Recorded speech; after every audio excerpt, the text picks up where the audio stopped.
Mon Seigneur et mon Dieu, je crois fermement que tu es ici, que tu me vois, que tu m'entends. Je t'adore avec profonde révérence.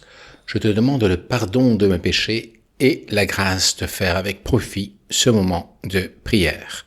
Ma Mère Immaculée, Saint Joseph mon Père et Seigneur, mon ange gardien, intercédez pour moi.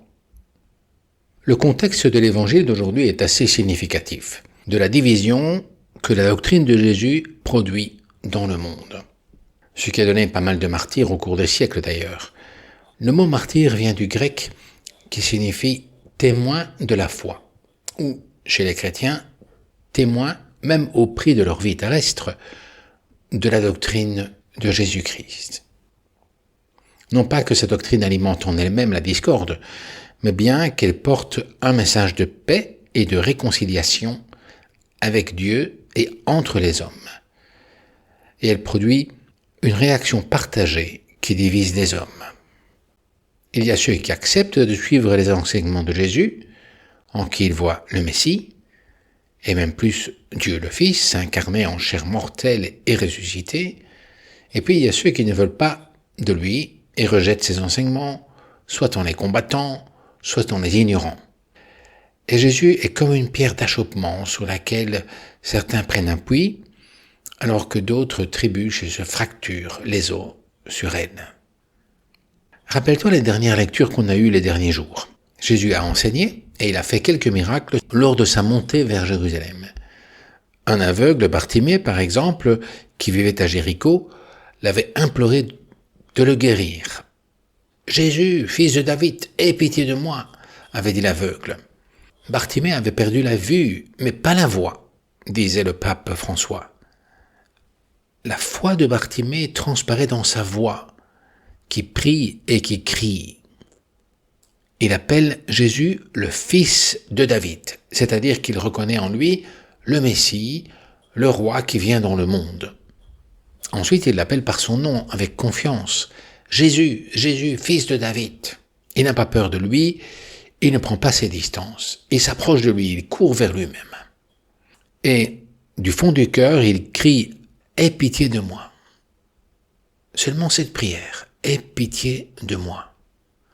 Répète aussi en ton cœur « Jésus, fils de David, aie pitié de moi, aide-moi, aide-nous ». As-tu eu le courage et l'audace de parler ainsi, de prier ainsi, comme l'aveugle Bartimée, avec cette foi, cette confiance, cette persévérance, cette intimité quasi familiale?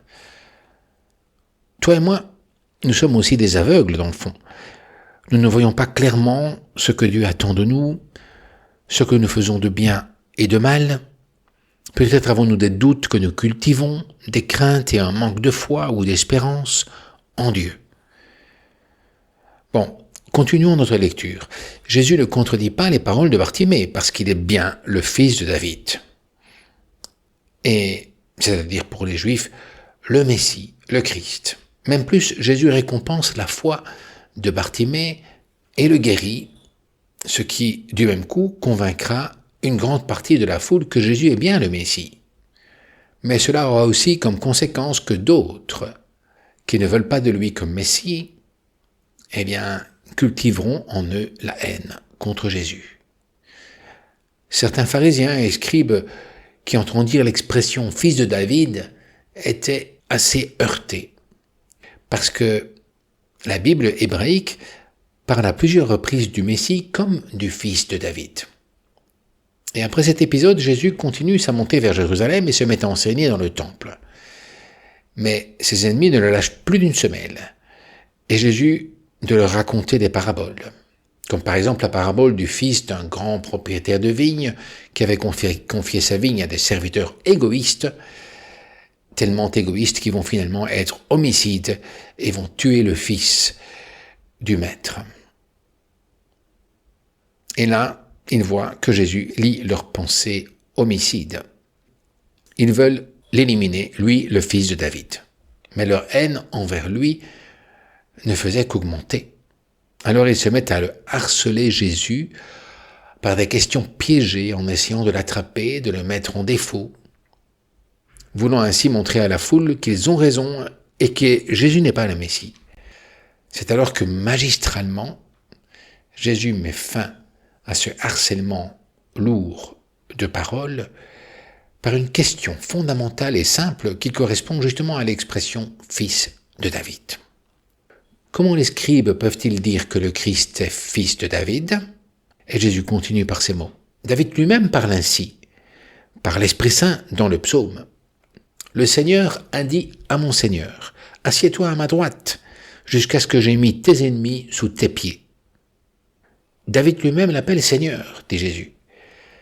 Comment alors est-il son fils ? Et ces paroles que Jésus reprend les laissent sans réponse. Il était évident que les paroles du roi d'Israël, David, 1000 ans avant Jésus-Christ, s'appliquaient uniquement au futur Messie. Le mot Seigneur était souvent employé pour ne pas prononcer le mot de Yahvé, de Dieu. On utilisait Adonai en hébreu à la place, qui signifie « mon maître, mon Seigneur ». Mais quel Seigneur pourrait avoir le roi David, le plus grand des rois d'Israël ? Le Seigneur dit à mon Seigneur, « Assieds-toi à ma droite ». Et ensuite, après, il ajoute « Tu es prêtre éternel selon l'ordre de Melchisédek ». Il n'y a que Dieu qui peut dire cela et s'adresser au Messie descendant de David. Et c'est d'ailleurs ainsi que les pharisiens et les scribes interprétaient ce texte il y a 2000 ans. Aucun autre personnage juif ne peut coller à la description du psaume. Bref, les paroles lumineuses de Jésus jettent un froid dans les scribes et les pharisiens, qui se considéraient justement ennemis de Jésus. Et ainsi Jésus coupe court à toute conversation, il leur cloue le bec. Par contre, saint Marc ajoute que la foule des Juifs nombreuses prenait plaisir à entendre Jésus. Demandons à l'Esprit Saint de nous inspirer comme David, pour parler de Jésus, fils de David, Messie, roi, prêtre éternel, Dieu le Fils assis sur le trône céleste à la droite de Dieu le Père, qui soumettra tous ses ennemis et régnera éternellement.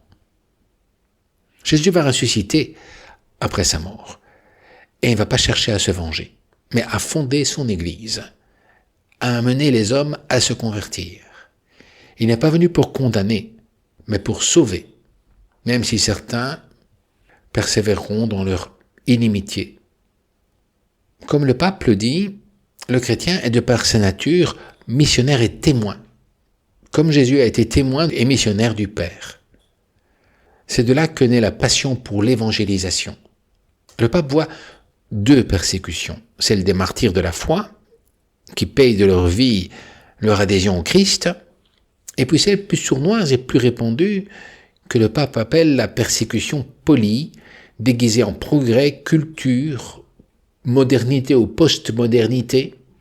Ces persécutions touchent d'autres confessions d'ailleurs. La première est la violence explicite contre les chrétiens, mais la seconde discrimine, pratique une vraie intolérance envers la foi chrétienne, la morale naturelle. Si vous ne faites pas cela, vous perdrez votre emploi, ou bien d'autres choses, vous serez mis à l'écart, vous perdrez notre soutien. Là se trouvent beaucoup de martyrs anonymes brisés parce qu'ils ne voulaient pas renier leur valeur morale, leur liberté religieuse, leur foi. Et c'est aussi pour les encourager que Jésus ajoute qu'il donnera la force de l'esprit à ceux qui le demandent sincèrement, et que tous ses ennemis seront vaincus. Seul Jésus aura le dernier mot et la victoire éternelle. Il nous faut demander la force et le courage pour être témoins de Jésus et l'affirmer comme Messie divin. Moi, je lis ces paroles avec intérêt pour notre temps. Rentre en toi, ou si tu peux, ferme les yeux et dis à ton Seigneur que tu as aussi besoin de son esprit, de sa force, de son courage, pour vivre ta foi avec une joie communicative. Fils de David, viens à mon aide pour te servir, diffuser et défendre ton merveilleux message.